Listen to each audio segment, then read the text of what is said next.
Also requesting India Today's editorial or features editor, Kai Friese, to come up on stage and moderate this discussion. Over to you, Kai.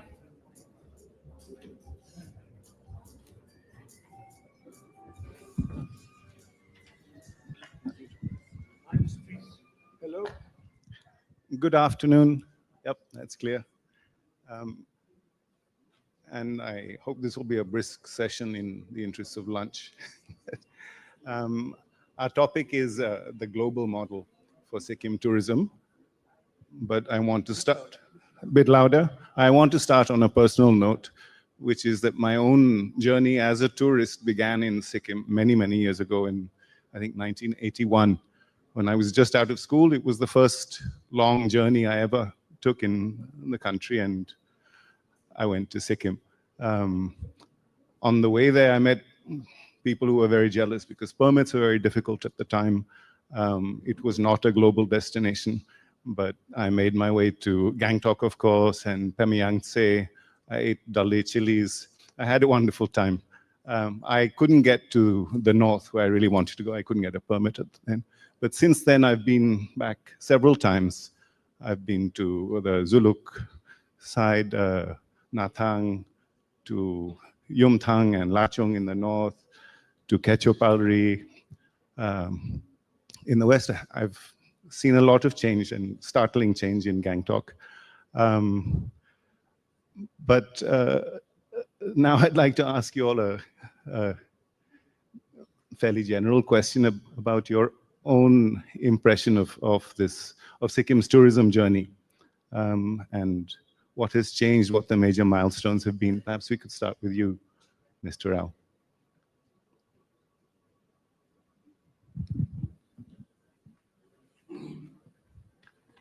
So, good morning, all the distinguished guests present here. Thank you to India Today for organizing this beautiful event and providing this opportunity to express our ideas before this August gathering. So, first of all, Kaisab, thank you very much for your question. You visited our state, our beautiful state, in the year 1981. 1981, that was the first time. Then after that time, whatever difficulties you had, you have expressed it very beautifully. But those difficulties nowadays, they are not there.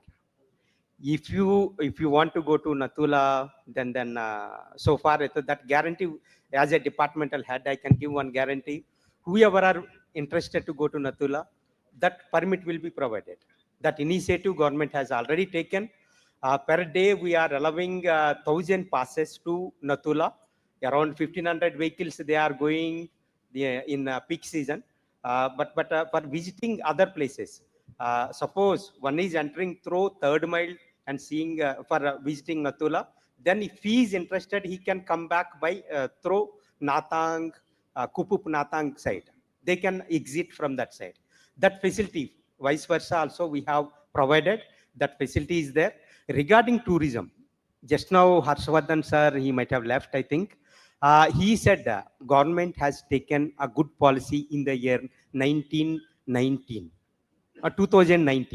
2019, that was the year. Really, whatever he said, that time we got 1,33,000 of foreign tourists, inbound tourists in that particular year. After that, if you see, because of COVID or some XYZ reasons, we tried our level best to increase the inbound tourist number. We were unable to do it so far. Last year, only 84,000 foreigners, they visited Sikkim. Before that also, slightly 94,000. But this year, chances are there. If you see the tourism sector side, day by day, it is increasing. That footfall is increasing. As on date, earlier only 10 to 12% of Sikkimis, they used to earn their livelihood. But if you see the present scenario, directly or indirectly, around 30% of the population, they are earning their livelihood. If you see only directly 20% of the people of Sikkim, they are earning their livelihood. But this sector is doing very well.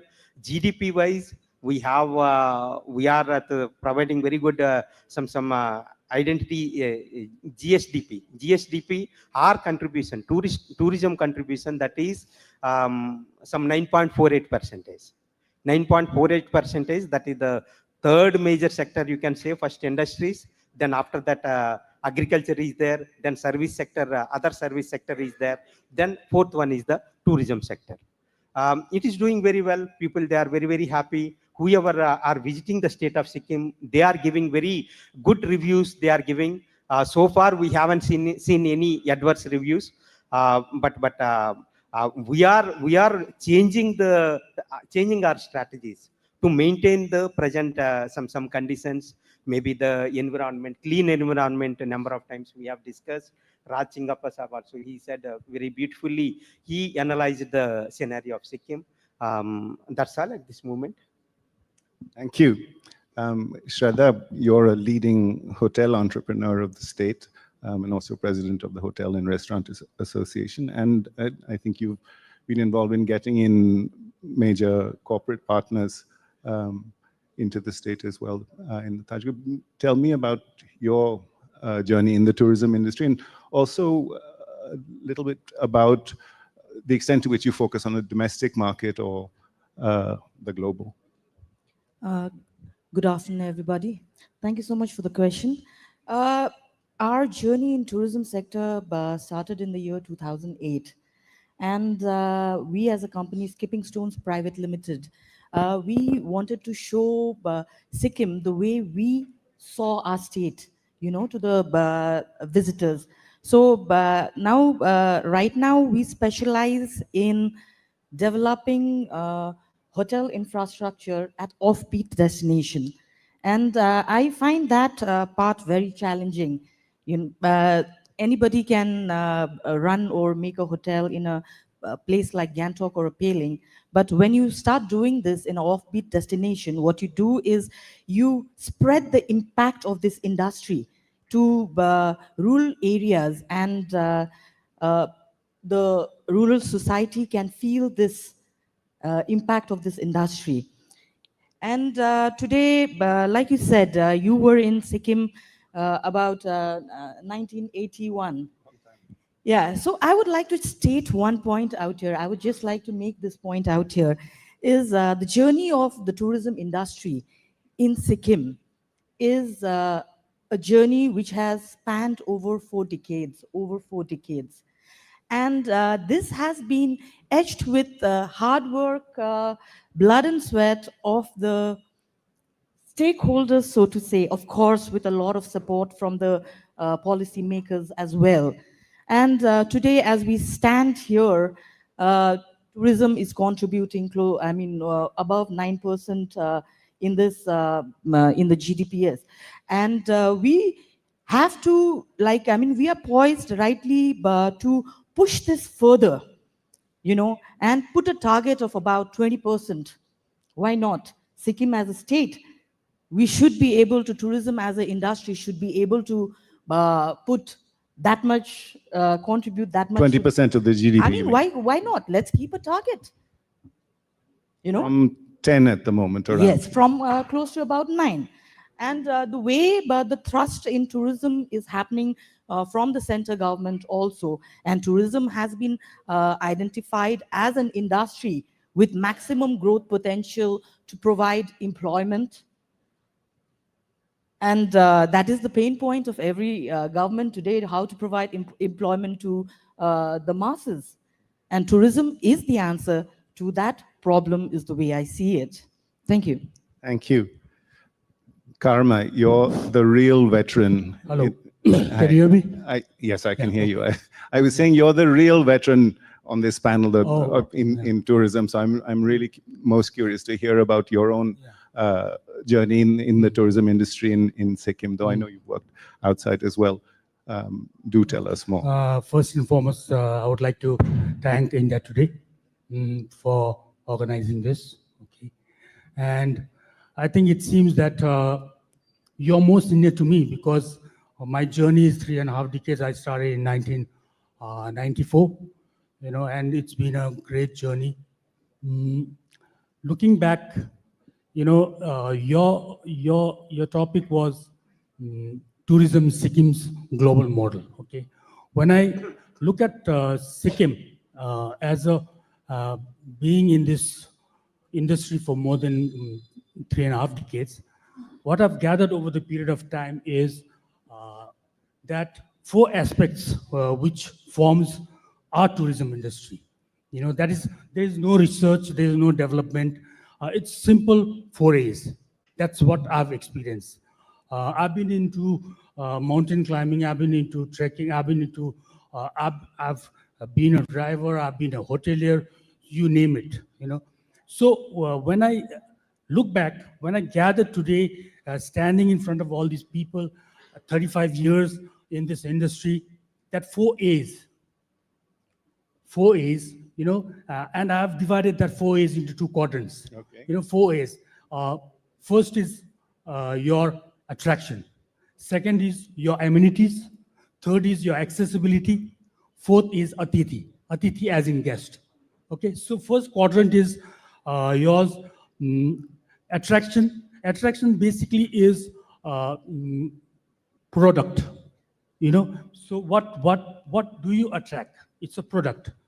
And as we get into the next 50 years, our Chief Minister has rightly coined that word, Sunaulo Sikkim and Samrita Sikkim, which basically means Golden Sikkim, Prosperous Sikkim. And as we get into the next 50 years, what I see is Golden Sikkim. Okay, why? Because the tourism, as you know, it provides 70% of the employment to the people. And not only employment, indirectly or directly, it helps, and it boosts infrastructure and revenue. It helps create state's image. It also contributes to the foreign exchange. You know, and when you talk about product, Sikkim being such a small state with 7,000 and only 96 you know, square kilometers, and 80% of that area is forest. Okay, now 80% area of that our state is forest. That means we are good in carbon footprint. You know, and out of that 80%, 25% is reserved as Kanchenjunga National Park. It is designated as the mixed heritage site by UNESCO. So that's unique. And 80% forest. We have the 3rd highest mountain in the world. You know, 8,595 meters. And it is technically the most difficult mountain to climb after K2 and Everest. I thought it wasn't allowed to climb it. Beg your pardon? I thought it wasn't No, allowed. the last people who climbed was, you know, granted permission by the Chogel, but they were supposed to climb below 5 feet.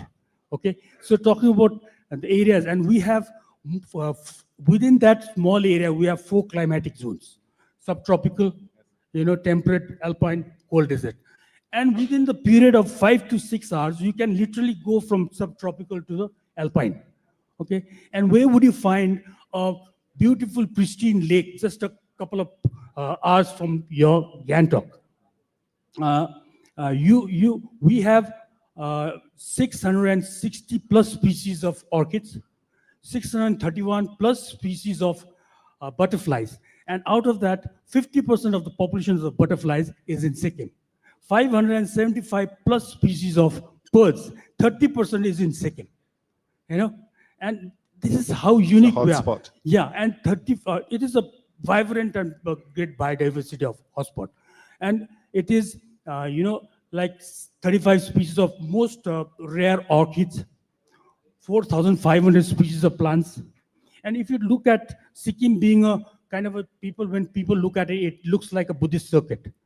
You won't believe we have more than 190 monasteries compared to Ladakh, compared to other states, Buddhist like monasteries. And Sikkim is the only state where we have all the 4 sects: Kagyukpa, Nyingmapa, Gelugpa, and Sakyapa. We also have a Bon monastery which predates Buddhism. You know, Yes. and being a global model, what do you want? And Sikkim, as the most important factor, our Chief Minister is the most popular Chief Minister of India. He's a global factor. And we are the most integrated state in the Union of India. These are the product. Okay, can I go on? We had better move on, though I appreciate your passion. I really So do. I'll get And back to the we were- amenities. yes. Yeah, amenities. Well, I think we should cut to the. I was going to ask another question, but please carry on. the second A, which was second, amenities, okay. Accessibility. No, amenities. Second. See, that is the first quadrant. The third quadrant is accessibility. That's dynamic. Okay. Accessibility and Tithi is dynamic. What I feel is that this amenities and attraction is a static, because product is static. Amenities, like as in amenities, you talk about the sightseeing points. We have the Char Dhams, we have the hot air balloons, we have bungee jumping, we have everything. But from the private stakeholders, we have the main amenities, the hotels, the resorts, the homestays, and we we have almost 1,200 plus hotels, 800 of them in Gangtok. We can provide 50,000 beds every day, almost 24, 25 category hotels, and when I say amenities, we are ready as a hotel. From you name it, Taj Kutir, Taj Vivanta, Ramada, ITC. You also have a timeshare companies like Sterling and Club Mahindra. And the homestays, you won't believe. Recently, the government scheme for the employment of the local people, they have given opportunity to all the unemployed people to create homestays. Sikkim is the state where you have the most traditional homestays in Lachung and Janggu area, where the royal families of Norway come and visit for the peaceful environment. Where do you find a global model than that? That's amenities. Maybe the third and the fourth part I'll come later. Okay, yes, but I am burning to get to the connectivity. As I'm burning to get to the connectivity or the accessibility issue. I'm game. Well, I will ask Mr. Rao or perhaps Shraddha, since Pakyong Airport, I mean, was a conspicuous and big and welcome scheme, but we ran into problems some time ago. I hear that it's about to open again. Highway development is, I know, going on apace, but requires work. There's ambitious plans for railway, which we heard about. I also heard rumors today of plans for a second airport. I don't know if that is verifiable, but yeah, Mr. Rao, could you tell us what is happening regarding connectivity? There is, as on date, there is no plan for a second airport. First airport, that is the Pakyang airport, that is not under operation from last 1.5 years. SpiceJet, they have taken that responsibility under Udan, but their position is not good. That's why they are unable to operate that one. Except SpiceJet, no other airlines in India, they have that particular category, that Bombardier Q400. That aircraft is not available with other airlines. That's why that responsibility was given to SpiceJet, and totally even Ministry of Civil Aviation, they are depending on that. But very soon they are also very eager, and they are trying to find out some solution. We have given two alternatives: either you expand the runway. Present one is 1.75 kilometers. We requested them to expand it to 2.75. Honorable MP sir is here. He had given that representation to the government of India. Then second one is, we requested Air India to buy one Q400, Bombardier Q400. If they buy and operate for Sikkim, temporarily that problem, whatever connectivity problem is, that will be addressed. Morning, our Honorable Chief Minister, sir, he has explained NHIDCL, they have taken up that responsibility. Only teething problems will be there for 15 days or some 10 days, that problem will be there. Sometimes they are blocking the road for taking up the remaining work. So few places, proper formation width is not there. They are developing that one. Then rail connectivity, Honorable Chief Minister, morning he said, by 27th, we are going to get connectivity from Sivok to Rangpur.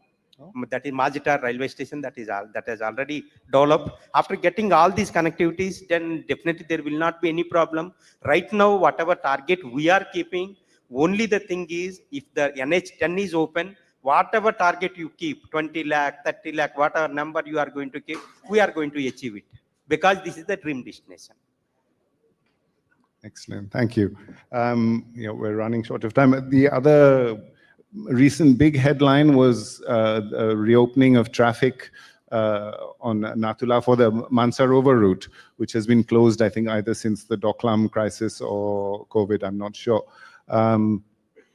That's very exciting, of course, and that is also from June, yes, I think. Yes. So I would love to hear more of that, but I would also like to hear from the others about whether there's any speculation or hope that there might be increased traffic on this route that benefits local entrepreneurs, and perhaps even two-way traffic, bringing international travelers to India from Lhasa. Okay, I'll answer that thing. Okay. Actually, regarding this Kailash Manasarovar Yatra, this got discontinued from 2019 onwards. Then after that, there was a COVID and some problems are there. Then again, from you have rightly said, June 15th, we are going to get the first batch. Actually, this entire scheme, how many project, people? How many travelers will that be? 10 batches they have approved. Yesterday, they have finalized the list also, first batch, second batch, third batch. Each batch is consisting 48 tourists, then 2 liaison officers from Ministry of External Affairs. That is 50% slot will be there in each batch.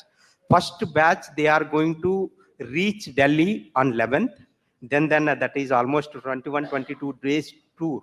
Then after 21st day, then 22nd day, they are going to reach Delhi. So first batch, they are going to reach Gangtok on 15th. Then they'll come back. Last batch, they are going to return on 24th of August.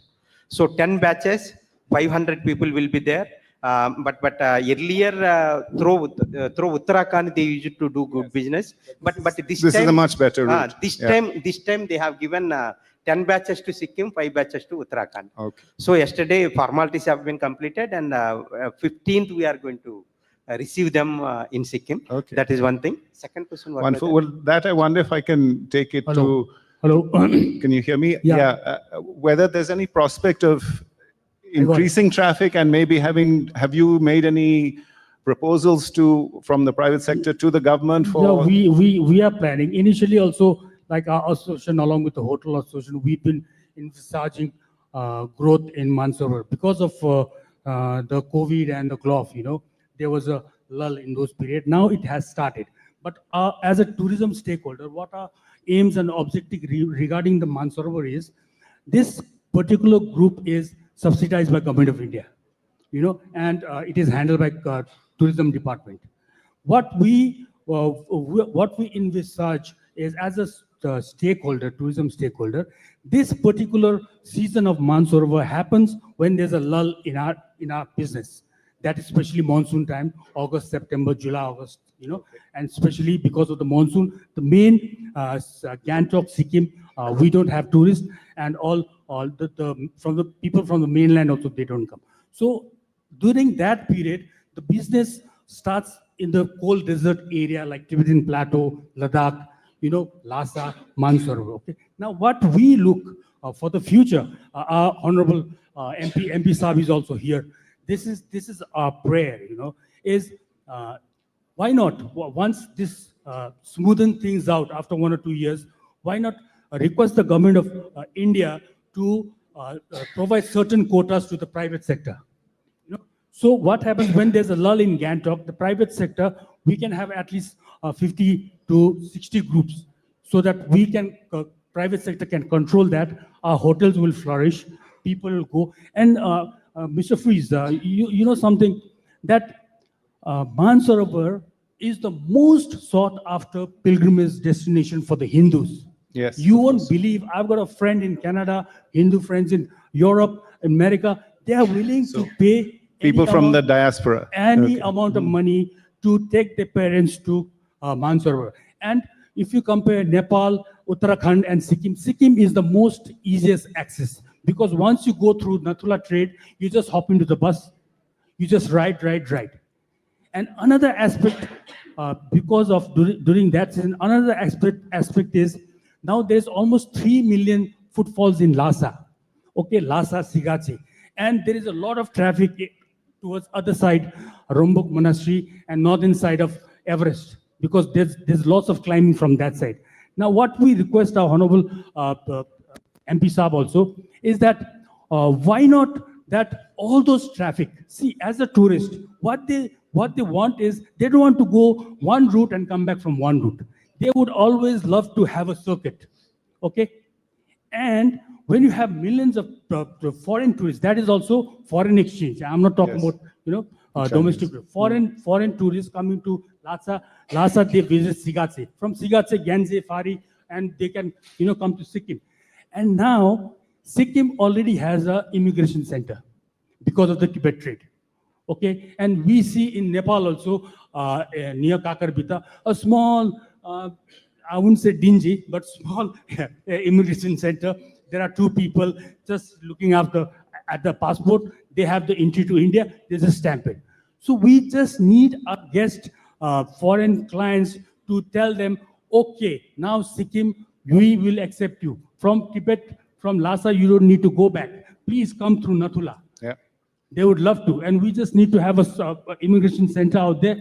Then another prospect of international tourism. Sounds most exciting. Okay. Unfortunately, we're nearly out of time, so I have to ask you my most important question, which is, where should I go next in Sikkim? Where should I go next? Tell me. See, I talked about all the branded hotels, Taj Puti, Taj Bhivan, Taj Ramada. I've got a small hotel called Tashiri. You come to me. Okay.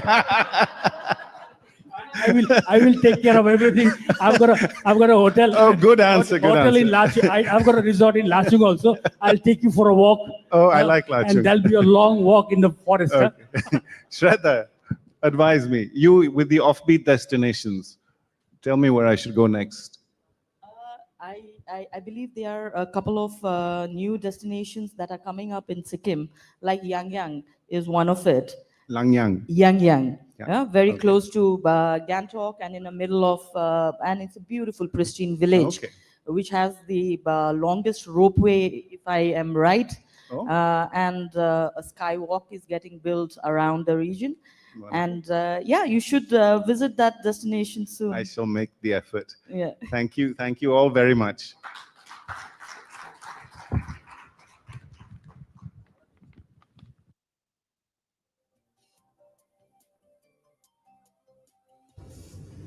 I guess we're all preparing the itineraries in our mind for the next trip. Thank you everyone for sharing on even how infrastructure development is happening in Sikkim for tourism. Kai, I would like to request you to hand over the token of appreciation to our panelists.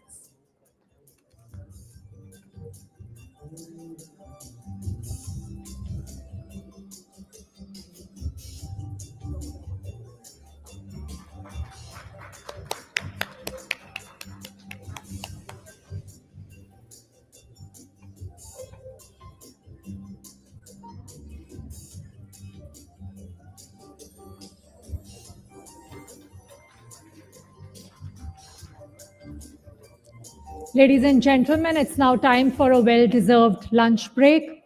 We have a special spread of Sikkimese delicacies. We will resume after 30 minutes sharp for some exciting panel discussions on the other side. Enjoy your lunch and see you back here shortly.